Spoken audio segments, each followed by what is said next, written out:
사도신경으로 신앙을 고백하십니다. 전능하사 천지를 만드신 하나님 아버지를 내가 믿사오며 그 외아들 우리 주 예수 그리스도를 믿사오니 이는 성령으로 잉태하사 성정녀 마리아에게 나시고 본디오 빌라도에게 고난을 받으사 십자가에 못 박혀 죽으시고 장사한 지 사흘 만에 죽은 자 가운데서 다시 살아나시며 하늘에 오르사 전능하신 하나님 우편에 앉아 계시다가 저희로서 산 자와 죽은 자를 심판하러 오시리라. 성령을 믿사오며 거룩한 공예와 성도가 서로 교통하는 것과 죄를 사하여 주시는 것과 몸이 다시 사는 것과 영원히 사는 것을 믿사옵나이다. 아멘. 찬송하십니다. 찬송가 445장입니다. 찬송가 445장입니다. 대산을 넘어 험곡에 가도 빛 가운데로 걸어가면 주께서 항상 지키시기로 약속한 말씀 변치 않네. 하늘의 영광 하늘의 영광 나의 맘속에 차고도 넘쳐 할렐루야를 힘차게 불러 영원히 주를 찬양하리. 캄캄한 밤에 다닐지라도 주께서 나의 길 되시고 나에게 밝은 빛이 되시니 길 잃어버릴 염려 없네. 하늘의 영광 하늘의 영광 나의 맘속에 차고도 넘쳐 할렐루야를 힘차게 불러 영원히 주를 찬양하리.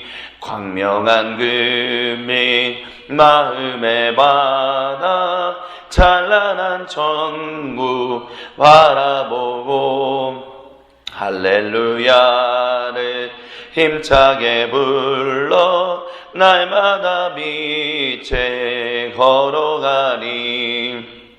하늘의 영광 하늘의 영광 나의 맘속에 차고도 넘쳐 할렐루야를 힘차게 불러 영원히 주를 찬양하리.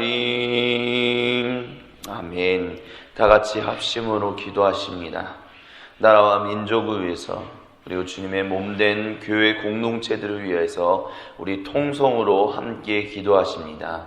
사랑의 하나님 아버지 감사합니다. 하나님 오늘도 우리를 불러 모으시고 하나님 우리가 주님의 은혜 가운데서 살아갈 수 있는 은혜와 생명을 허락해 주셔서 감사합니다. 하나님 오늘도 주께서 주시는 은혜의 그 사랑을 따라 온전히 살아가기 원합니다. 하나님 이 거룩한 토요일 아침 새벽을 주셔서 감사합니다. 이 토요일 아침 우리가 하나님 앞에 나와 기도할 수 있는 시간을 허락해 주셔서 감사합니다. 우리를 깨우시는 하나님을 찬양합니다. 우리와 동행하시는 하나님을 찬양합니다. 우리에게 힘 주시고 우리에게 주의 지혜 주시며 우리를 지켜주시고 우리를 보호하여 주시는 그 하나님의 이름을 찬양합니다. 하나님 홀로 영광 받아 주시옵소서. 하나님 홀로 높임 받아 주시옵소서. 하나님 오늘 이 시간도 하나님 앞에 다시 한번 간구하며 나아갑니다. 하나님 우리의 삶을 보호하여 주시옵소서. 하나님 우리의 삶을 인도하여 주옵소서.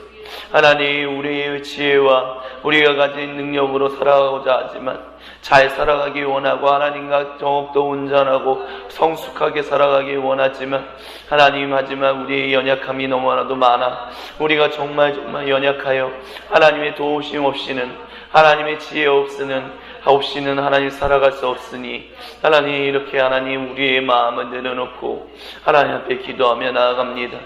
하나님이시여 우리의 마음을 다스려 주옵소서. 하나님 우리에게 하나님의 생명을 허락하여 주옵소서. 주님이 주신 은혜의 그 말씀을 따라 하나님 진실로 하나님이 주신 힘과 능력으로 하나님이 주시는 말씀의 지혜와 성령님의 능력으로 하나님 정말 주님이 원하시고 기뻐하시는 삶에 합력하여 살아가게 되게 간절히 소망하고 원합니다. 오 주여 역사하여 주옵소서.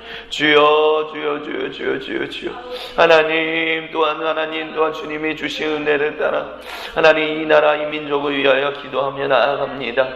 하나님 북한의 여러가지 하나님 공격의 전쟁에 대한 위협과 핵미사일에 대한 공격 때문에 하나님 많은 사람들이 북한을 예의주시하고 있고 북한을 가만둬서는 안 된다라고 하고 있습니다.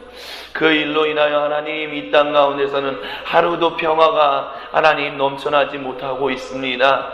하나님 언제나 전쟁에 대한 위협 때문에 하나님 우리가 북한을 신경 쓸 수밖에 없고 중국과 하나님 러시아와 일본과 하나님 미국과의 관계 가운데서 하나님 눈치를 보며 살아갈 수밖에 없습니다. 하나님 저 북한에 있는 하나님 저들도 하나님이 사랑하시는 자녀들인데 하나님 어찌하여 저들은 하나님 아직도 하나님을 버리고 있습니다. 하나님 정말 주님 저들의 그 교만함과 저들의 그 광팍함과 저들의 그 흉포함과 하나님 그 일로 인하여 고통받고 있는 북한에 살고 있는 사람들을 하나님 기억하여 주옵소서. 하나님 북한 정권을 인하여 고통받고 있는 수많은 아픈 하나님 당신의 사랑하는 자녀들을 하나님 기억하여 주시옵소서. 그리고 이 일로 인하여 하나님 또한 고통받고 있는 수많은 사람들을 기억하여 주옵소서. 하나님 간절히 수모하고 원하오니 하나님만이 모든 것을 하실 수 있으십니다. 하나님만이 모든 것을 다스리실 수 있는 분이십니다. 북한의 문제도 북한 정권에 대한 문제도 하나님께서 행하실 수 있습니다. 하나님의 이 모든 문제를 이 꼬인 실타래를 완전히 풀어 헤치실 수 있으십니다. 하나님이시여 그렇게 간구하며 나아갑니다. 북한의 저 어리석은 일들이 북한 정권의 저 어리석음이 나사렛 그리스도 예수님의 이름을 완전히 없어지게 하여 주옵시고 북한 정권을 하나님 유혹하고 있는 하나님을 조롱하고 있는 더러운 말씀을 나사렛 그리스도 예수님의 이름으로 저주고 떠나게 하여 주시옵소서. 하나님이시여 이 일을 통하여 하나님 또한 자기 정권들의 유익을 바라보고 하나님 호시탐탐 노리고 있는 하나님 더러운 세력들은 나사렛 그리스도 예수님으로 저주고 떠나게 하여 주옵시고 하나님 진실로 하나님의 생명이 우리 가운데 넘쳐나게 하여 주옵소서. 하나님 임마누엘 하나님이 우리와 함께 계신다라고 했던 그 말씀이 예수 그리스도를 통하여 성취되셨사오니 하나님 그 삶의 적용이 그 말씀의 적용이 하나님 이 나라 이 민족 가운데 이 한반도 가운데 넘쳐날 수 있도록 하나님 함께 하여 주시고 역사하여 주시옵소서. 하나님 주여 주님의 몸된 교회 공동체를 위해 기도하며 나갑니다. 하나님 이 땅에 정말 수많은 주님의 몸된 교회 공동체들을 하나님 세우셨습니다. 하나님 이 몸된 교회 공동체들이 하나님 보시기에 아름다운 코이노니아 아름다운 교제를 나누게 하여 주시고 하나님 세상 가운데 디아스포라가 되어 하나님 세상 가운데서 하나님이 주시는 놀라운 생명을 증거하는 일에 하나님 부족함이 없도록 하나님 맡기신 사명에 하나님 조금 더 소홀함이 없도록 하나님 우리에게 힘주시고 능력을 더하여 주시고 하나님 지혜를 더하여 주시고 하나님 우리를 강건하게 붙들어 주시옵소서. 하나님 주님의 몸된 교회 공동체가 하나님 모이면 하나님 항상 기쁜 일들만 가득하기 원합니다.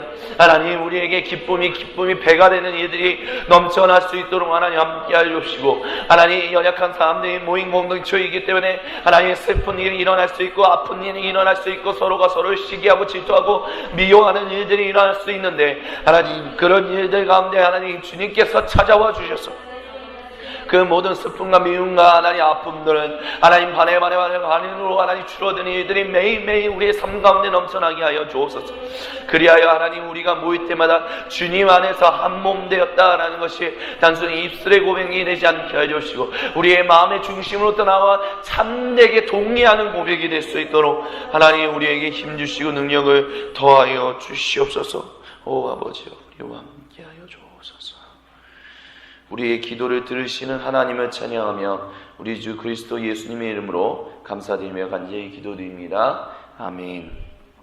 오늘 우리에게 주신 하나님의 말씀은 마태복음 1장 18절로부터 25절까지입니다.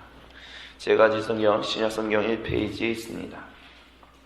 마태복음 1장 18절로부터 25절입니다. 다 찾으신 줄 알고 한 절씩 교독하도록 하겠습니다. 예수 그리스도의 나심은 이러하니라. 그의 어머니 마리아가 요셉과 약혼하고 동거하기 전에 성령으로 잉태되는 것이 나타났더니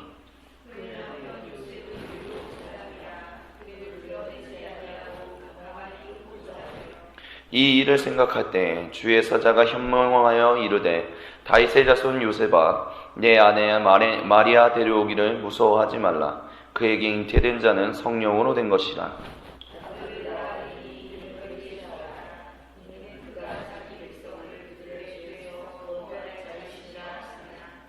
이 모든 일이 된 것은 주께서 선지자로 하신 말씀을 이루려 하심이니 이르시되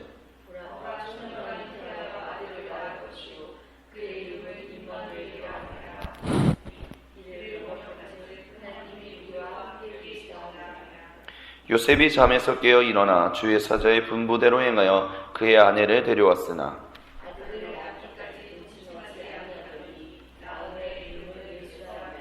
아멘. 지난 시간부터 이제 제가 토요일에 하나님의 말씀을 나눌 때마다 마태복음 강해를 같이 나누겠다라고 말씀을 드렸습니다. 그래서 두 번째 시간으로서 오늘은 예수님의 아버지셨던 요셉에 대한 이야기를 같이 좀 나누고자 합니다. 오늘 같이 읽었던 1장 18절로부터 25절의 말씀을 통해서 한마디로 정의를 한다면 이 19절에 나온 부분이 중요하다라고 생각이 됩니다. 그것은 바로 의로운 사람이다 라는 것입니다. 그렇다면 이 의로운 사람이다 라는 것이 과연 무엇인가? 마태는 이 본문을 통해서 여러 가지 이야기들을 일단 우리에게 전해주고 있습니다.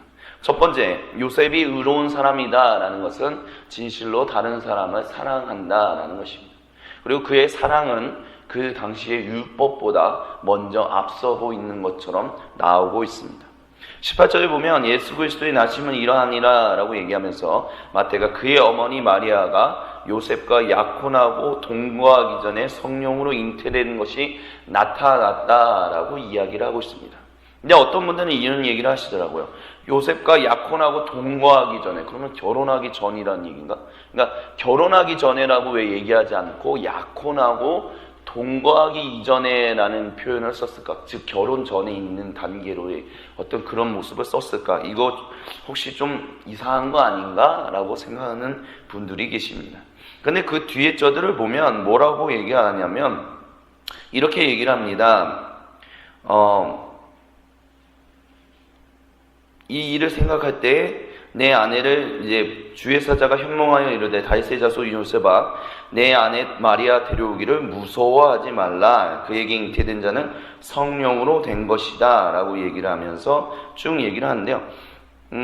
이 이야기를 이렇게 적용할 수 있을 것 같습니다. 그 당시에는 결혼을 하기 전에 먼저, 그러니까 공식적인 결혼을 하기 전에 유대인들의 풍습 가운데서 남편이 먼저 가서 그 아내의 집안에게 값을 주고 사온다라기보다는 데려오는 일들이 있었습니다. 그리고 그렇게 해서 아내를 데려오게 되면 거기서 같이 머무며 살기 시작했고요. 그러면서 점점 더 뭐라고 하면 결혼 생활이 시작되었다라고 말씀을 드릴 수 있을 것입니다. 즉 그럼 이 얘기는 무엇이냐? 마리아가 요셉과 약혼하고 동거하기 전에 라는 말은 무엇이냐면 즉 그것이 결혼하기 이전에 이와 같은 일이 일어났다라는 것을 이렇게 얘기한다는 것이죠. 즉 결혼 전에 이미 가족과 가족 간의 만남으로써 요셉이 마리아와 결혼하겠다라는 것이 공식적으로 선포된다라는 것이 이미 나타났다라는 것을 알 수 있습니다. 그런 공식적인 선포가 없이는 결혼이 없었다라는 것입니다. 약혼식 없이는, 즉 가족과 가족 간의 만남 가운데서 그리고 마을과 마을의 만남 가운데서 마을 사람들 가운데 나는 요셉은 이제부터 마리아와 결혼합니다 라는 얘기가 전파되지 않고 선포되지 않고서는 결혼이라는 것이 실제로 이루어지지 않았다라는 것입니다. 그것이 유대교의 풍습이었다라는 것이죠. 그래서 그것을 통해서 이미 전파되었습니다. 즉 마리아는 이제 요셉과 결혼한다라는 것을 이미 수많은 사람들이 알고 있었다라는 것을 마태는 18절을 통해서 이야기를 하고 있습니다. 근데 중요한 것은 무엇이냐면, 그래서 이제 요셉이 알려진 대로 마리아의 집에 가서 마리아의 부모님에게 합당한 결혼에 대한 선물을 드리고 마리아를 데리고 와서 요셉의 집에서 살기 이전에 이미 마리아가 성령으로 잉태된 것이 드러났다라는 것입니다. 드러났다라는 것은 무엇이냐면, 그 삶 얼마나 정확하게 나타나 있지 않죠. 요셉에게만 나타났을 수도 있고 아니면 마을 사람들에게까지도 나타났을 수도 있습니다. 어찌됐든 이렇게 되었다는 것은 실제로 함께 이제 살기 이전에 이미 아이를 배웠다라는 것이 몇몇의 사람들에게는, 최소한 몇몇의 사람들에게는 알려졌다라는 것을 사도 마태는 지금 이야기를 하고 있습니다. 그리고 이렇게 알려졌다라는 것은 그들의 율법, 그들이 가지고 있었던 율법에 비추어 보았을 때 이것은 돌에 맞아 죽을 일이었습니다. 즉 하나님의 자녀답게 살지 않는 사람의 모습이었다라는 것입니다. 그렇기 때문에 요셉이 우리가 생각하는 것처럼 의로운 사람이다, 즉 하나님이 원하시고 기뻐하시는 삶을 최선을 다해서 최우선적으로 사는 사람이다 라고 만약에 우리가 의로운 사람이라는 것을 생각하게 된다면, 요셉은 마리아가 자신과 결혼하기 이전에, 즉 자기의 집으로 데려와서 함께 살기 이전에 이미 남자를 만난 것에 대해서 공식적으로 유대교에 있는 지배하는 사람들에게 항의를 할 수도 있었을 것입니다. 즉 이 여인이 나랑 결혼할 사람이었는데 이 여인이 남자를 먼저 알아버렸습니다.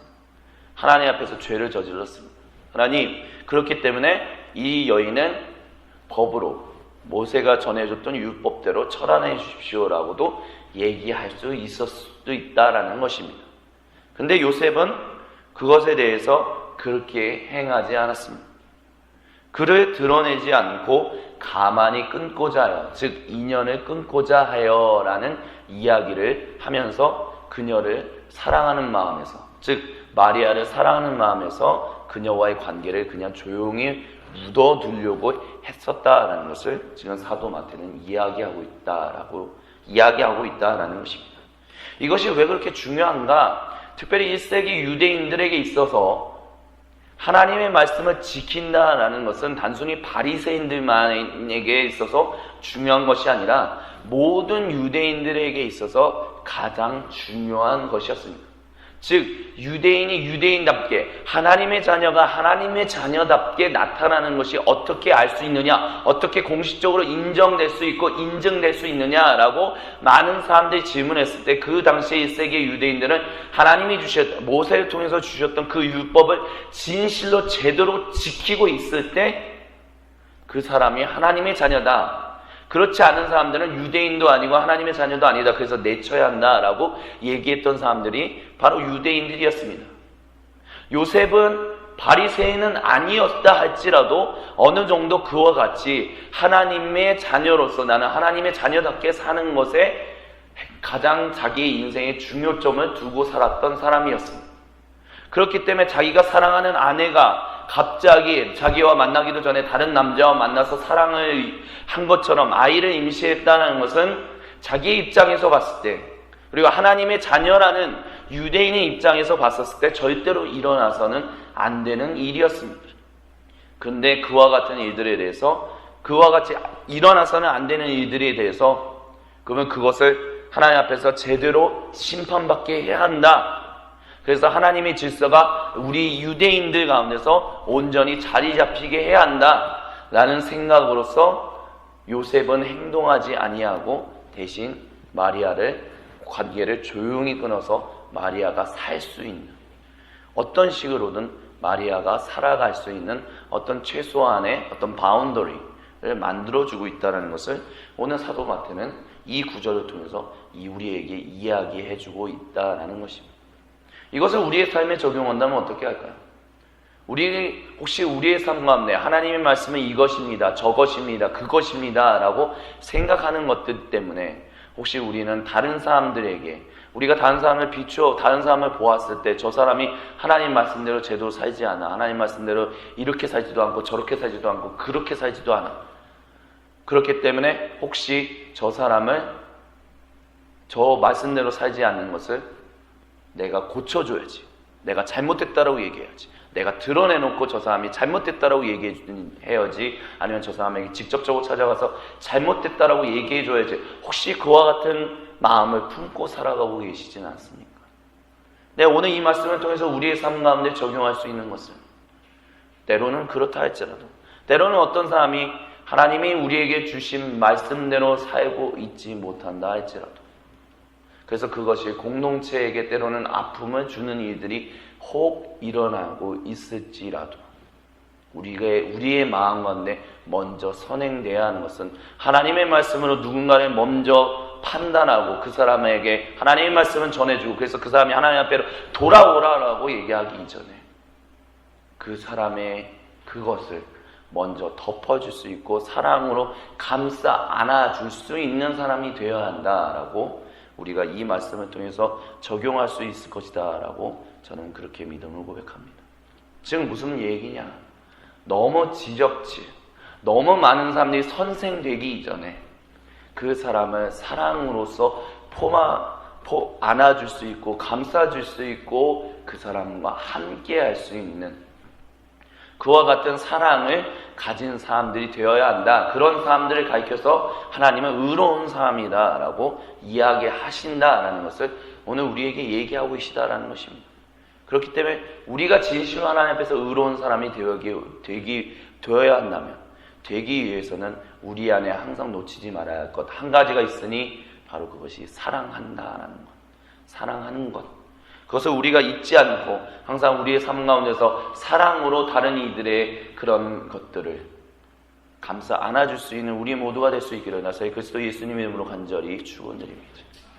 두 번째, 이 본문을 통해서 우리에게 주시는 것은 무엇이냐면 그가 하나님의 말씀에 늘 들을 수 있었다라는 것입니다. 자, 20절에 보면 이 일을 생각할 때라고 얘기합니다. 요셉의 입장에서는 마리아가 그렇게 아이를 임신했다는 것이 그의 마음 가운데 상처가 됐을 가능성이 높았을 것입니다. 즉, 결혼하기도 전에 어떻게 마리아가 다른 사람의 아이를 뵐 수 있지? 어떻게 아이를 임신하고 있을 수 있지? 그것이 남자 입장에서는, 즉 사랑하는 이제 아내를 맞이하는 남자 입장에서는 너 화가 날 수도 있었던 일이었습니다. 그래서 잊어버리자, 아예 기억하지 말자, 그렇게 할 수도 있었을 것입니다. 그 사람을 이제 내 인생에서 영원히 지워버리자, 없었던 사람처럼 취급하자라고도 생각할 수도 있었을 것입니다. 근데 요셉은 이 일에 대해서 생각하고 있었다라고 얘기를 합니다. 즉, 마리아가 어떻게 해서 아이를 임신할 수 있었지, 왜 이런 일이 일어났지, 도대체 이것이 무슨 의미인지, 이것에 대해서 곰곰이 따져보고 있었고 되새김질을 하고 있었다라는 것입니다. 그와 같은 일을 하고 있을 때 주의 사자가 현무용해서 다윗의 자손 요셉아, 내 아내 데려오기를 무서워하지 말라라고 이야기를 합니다. 이 이야기를 통해서 우리가 유추해낼 수 있는 것은 무엇이냐면 그가 마음 가운데 계속해서 마리아를 일단 조용히 끊고, 즉 데려오지 않겠다라는 것을 결정했지만 또 한편으로는 갈팡질팡하고 있었다라는 것을 우리는 유추해 볼 수 있다라는 것입니다. 이 아내를 데려올까?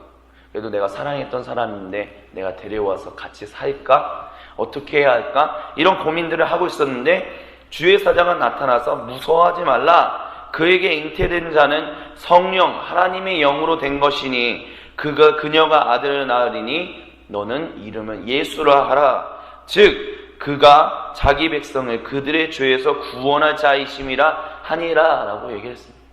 요셉이 고민하고 있었을 때 주의 사자가 나타나서 이 모든 것이 하나님이 너희에게 약속하신 모든 열방을, 너희 자신들부터 모든 열방을 구원하시기 위하여 구세주 그리스도 예수님을 보내기 위하여 너의 아내 마리아를 통해서 그와 같은 일을 행한 것이니 너는 무서워하지 말라. 그것이 하나님의 이름으로 된 것이다 라고 지금 사자가 얘기했다라는 것입니다. 그래서 그와 같이 했을 때 요셉은 24절에 잠에서 깨어 일어나 주의 사자의 분부대로 행했다라고 이야기를 합니다.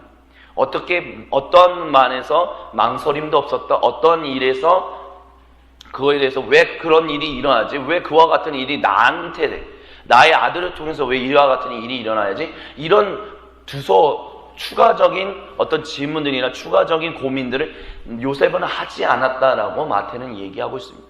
그냥 주의 말씀이 딱 정해지니까 주의 말씀대로 그는 행했다라고 이야기하고 있습니다. 이 모습은 누가복음에 나타나는 마리아에게 수태고지회에서의 장면과도 굉장히 밀접하게 연관되는 부분이 있습니다. 주의 사자가 마리아에게 이제 너에게 하나님이 아이를 잉태하게 될 것이다 라고 했을 때 마리아가 마지막에 하는 얘기가 무엇이냐면 주의 말씀대로 주님의 말씀이 여종에게 이루어지이다 라고 얘기를 합니다. 그 말씀대로 이루어진다라는 것입니다. 요셉은 그와 같은 이야기가 정확하게 등장하고 있지 않지만 주님의 말씀이 전해졌을 때 바로 그대로 행했습니다. 덧붙여 어떤 이야기들을 행하지 않았다라는 것입니다. 그리고 이와 같은 모습은 우리의 믿음의 조상인 아브라함에게도 동일하게 연결됩니다. 하나님이 아브라함에게 임하셔서 너에게 곧 자녀가 있을 것이다 라고 했을 때 아브라함은 그것을 믿었다라고 합니다. 그리고 그 아브라함이 믿었다라는 것에 대해서 하나님은 그것을 그의 의로 여기셨다라고 얘기합니다. 여기서 의로운 사람이 무엇인가라는 것에 대해서 분명하게 보여주고 있습니다. 즉 무엇이냐? 아브라함이나 요셉이나 마리아나 하나님의 말씀이 전해졌을 때, 하나님 말씀이 주어졌을 때 그것에 대해서 두서 추가적인 질문을 행하지 않고, 즉 주님이 말씀하신 대로, 하나님이 말씀하신 대로 나의 삶 가운데 이루어질 것이다 라는 고백을 했다라는 것입니다. 그리고 그 말씀이 이루어질 것이다 라고 고백한 대로 그들은 행동하며 살았습니다. 아브라함도 그렇게 행동하면서 살았고, 요셉도 그렇게 행동하며 살았고, 마리아도 그렇게 행동하며 살았습니다. 그런 사람들을 가리켜서 성경은 구약 성경부터 신약 성경 66권 전체는 그런 사람들이 하나님 앞에서 의로운 사람이다 라고 이야기를 하고 있습니다. 그리고 이 말씀을 우리의 삶 가운데로 적용한다면 이것을 우리에게도 이렇게 적용할 수 있을 것입니다. 하나님 앞에서 의로운 사람이다라고 듣고 싶으십니까? 하나님 앞에서 의로운 사람이다 칭함을 얻고 싶으십니까? 예수 그리스도를 통해서 우리는 의롭다 함을 칭했습니다. 그렇다 하면 그것과 더불어서 우리가 하나님 앞에서 항상 매 순간 변함없이 끝까지 의인으로서 남을 수 있는 것은 무엇이냐? 하나님의 말씀이 우리의 삶 가운데 이루어지겠다라고 말씀된 것, 그 모든 것이 주님의 뜻대로 이루어지겠습니다라고 우리가 고백하는 것. 그리고 그것에 대해서 더 이상 추가적인 여러 가지 질문들을 하지 않고 의심들을 하지 않는 것, 그대로 순종하며 사는 것. 우리가 그렇게 살아가게 될 때 하나님이 우리를 가리켜서 매 순간 그리고 끝까지 의로운 사람이다 칭하실 수 있을 것이다 라고 저는 그렇게 믿음으로 고백합니다. 이것은 단순히 우리의 행동 때문에 의로움이 나오는 것이 아닙니다. 하나님이 말씀하신 것을 우리가 얼마만큼 진지하게 여기고 있느냐를 하나님은 보신다는 것입니다. 하나님이 우리의 삶 가운데 너희의 삶을 책임지겠고, 너희의 삶을 보호하겠고, 너희의 삶을 인도하겠고, 너희의 삶을 통해서 놀라운 일들을 행하겠다라는 것을 우리가 얼마만큼 하나님을 신뢰하고 있느냐라는 그 신뢰의 문제를 지금 이야기하고 있다는 것입니다. 우리가 어떻게 행동을 해서 하나님이 우리에게 의롭다 칭하는 것이 아니라 하나님을 얼마나만큼 신뢰하고 있는 그 관계를 맺고 있는지에 따라서 하나님이 우리를 의로운 사람이다 라고 칭하실 수 있다라는 것을 오늘 사도 마태는 이 본문을 통해서 우리에게 이야기해주고 있다라는 것입니다. 그렇기 때문에 사랑하는 우리 모두가 하나님 앞에서 오늘 하루도 하나님이 말씀하신 것이 있다면 그것이 얼마가 시간이 걸리든, 그것이 시간이 짧게 걸리든 넓게 걸리든 길게 걸리든 항상 우리는 주님의 말씀대로 이 부족한 사람에게 그 일이 이루어집니다 라고 고백할 수 있는, 매 순간 끝까지 그렇게 고백할 수 있는 우리 모두가 될 수 있기를 나사의 그리스도 예수님의 이름으로 간절히 축원드립니다. 그리고 마지막으로 이 본문을 통해서 우리가 알 수 있는 의로운 사람 마지막은 요셉이 자기의 명예나 자기의 모든 것도 다 내려놓고 아내를 데려왔다라는 것입니다. 특별히 요셉이 잠에서 깨어 일어나 주의 사자의 분부대로 행하여 그의 아내를 데려왔다라는 것. 하지만 아들은 낳기까지 동침하지 아니하였다라고 본문은 얘기하고 있습니다. 아까 전에 서두에 말씀드렸던 것처럼 이미 결혼하는 것은 모든 사람들에게 다 알려져 있는 마을끼리의 행사입니다. 가족끼리의 행사인 것이죠. 수많은 사람들이 압니다. 근데 데리고 왔습니다. 그런 사람들은 누구나 다 압니다. 갑자기 분명히 결혼하고 어느 정도의 시간이 대충적으로 걸려서 아이를 임신하게 되고 아이가 태중에서 자라게 돼서 아이를 낳게 되는데, 이 데려왔다라는 것은 이에 마리아가 무엇인가 결혼 전에 아이를 임신하는 일이 일어났다라는 것이 마을 사람들에게 알려지는 것은 너무나도 자명한 일이었었습니다. 근데 그 일에 대해서, 이것은 단순히 마리아에 대한 수치스러운 일뿐만이 아니라 요셉에게도 있어서도 수치스러운 일이 될 수도 있는 것이었습니다.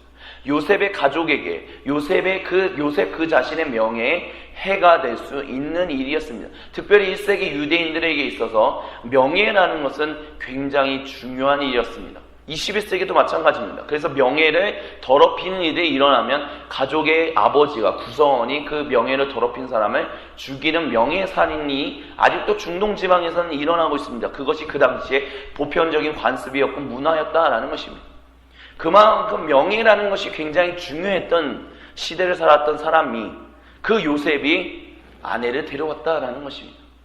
사람들이 수군수군거리하고 손가락질 할 수 있는데도 불구하고 요셉은 이 아내를 하나님의 말씀에 순종하여, 자기의 명예보다 하나님의 말씀에 순종하는 것이 더 중요하여 아내를 데려오는 일을 했다라는 것입니다.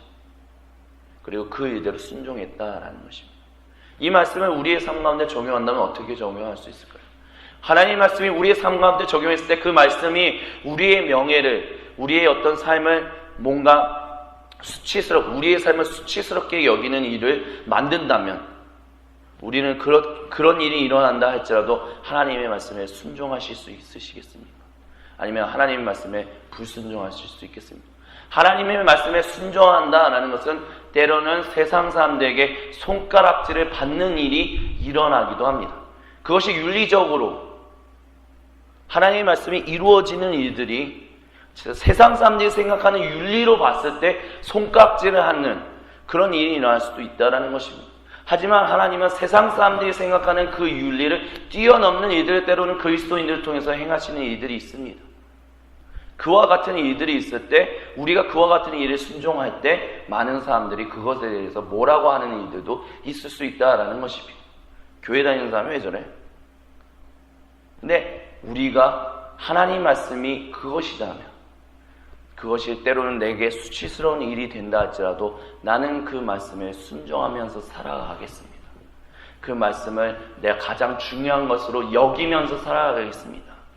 라고 고백할 수 있는 우리 모두가 되어야 하지 않을까 본문은 우리에게 그것을 질문하고 있습니다. 이것은 좀 생각해 볼 거리이기도 합니다.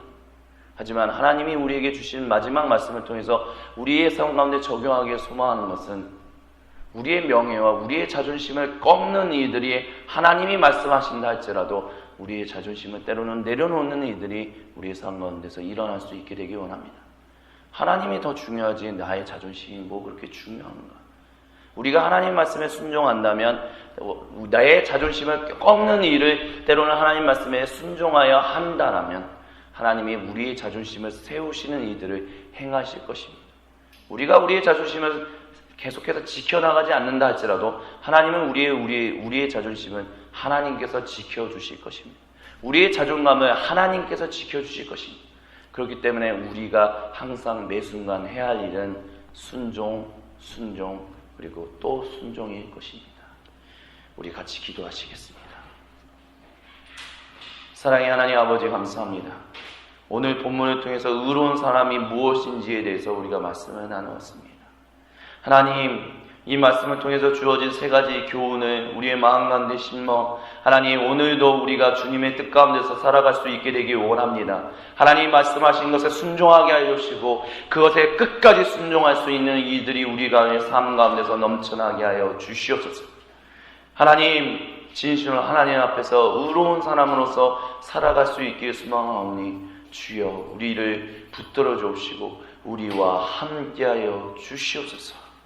우리 주 그리스도 예수님의 이름으로 감사드리며 간절히 기도드립니다. 아멘. 주님이 가르쳐주신 기도를 마칩니다. 하늘에 계신 우리 아버지여, 이름이 거룩히 여김을 받으시오며 나라가 임하옵시며 뜻이 하늘에서 이루어진 것 같이 땅에도 이루어지이다. 오늘날 우리에게 일용할 양식을 주옵시고 우리가 우리에게 죄 지은 자를 사하여 준 것 같이 우리의 죄를 사하여 주옵시고 우리를 시험에 들게 하지 마옵시며 다만 악에서 구하옵소서. 대개 나라와 권세와 영광이 아버지께 영원히 있사옵나이다.